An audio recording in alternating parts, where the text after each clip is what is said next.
ফেডারেশনগুলোর বর্তমান কমিটি নিয়ে কোনো হস্তক্ষেপ করবে না ক্রীড়াঙ্গন সংস্কারে গঠিত সার্চ কমিটি, শুধু দীর্ঘমেয়াদী সংস্কারের সুপারিশ তুলে ধরবে। কমিটির সদস্য অভিযোগ করেছেন, প্রজ্ঞাপন জারির পর থেকে নানা ধরনের চাপ পাচ্ছেন তারা।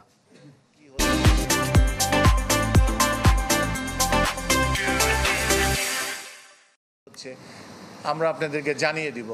আলোচিত সার্চ কমিটি কাজ শুরুর আগেই সমালোচিত কম নয়। 29 আগস্ট প্রজ্ঞাপন জারির 6 দিন পর বুধবার আনুষ্ঠানিকভাবে দায়িত্ব বুঝে নেয় 5 সদস্যের কমিটি। প্রথম সভায় উপস্থিত 4 জন পরিচিতি পর্ব শেষে মুখোমুখি হয় গণমাধ্যমের। আমি দেশের বাইরে ছিলাম বিধায় এটা আগে বসা হয়নি।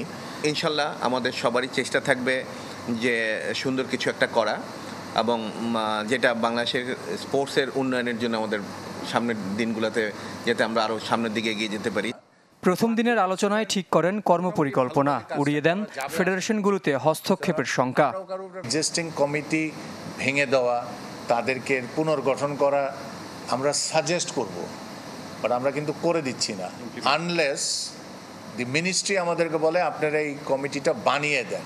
কি ধরনের মানুষ এখানে আসতে পারেন, কাউন্সিলর কীরকম হবেন, নির্বাচন পদ্ধতিটা কীরকম হচ্ছে সেটা কি পুনর্গঠন করা যায় কিনা, এবং গঠনতন্ত্রে কোথায় কোথায় প্রতিবন্ধকতা আছে সেই জায়গাটায় নির্দলীয় বলেন বা চলমান অবস্থাটাকে আরেকটু ভালো সচল করা যায় কিনা, সেরকম একটা পরিস্থিতি প্রস্তাবনা। অভিযোগ করেন, প্রজ্ঞাপন জারির পর বিভিন্ন মহল থেকে চাপ দেওয়া হচ্ছে তাদের। তবে সব বাধা পেরিয়ে নির্ধারিত সময়ের মধ্যে ক্রীড়াঙ্গন সংস্কারের প্রস্তাব করবে এই committee. We are not a pressure group and we are not vulnerable to any pressure group. এইটাও সবাই জানা দরকার। আমাদের উপর প্রচুর প্রেশার দেওয়ার চেষ্টা করছে। অ্যাটলিস্ট আমি বলতে পারি আমরা we are not afraid of that pressure group and we will not bow down to pressure group.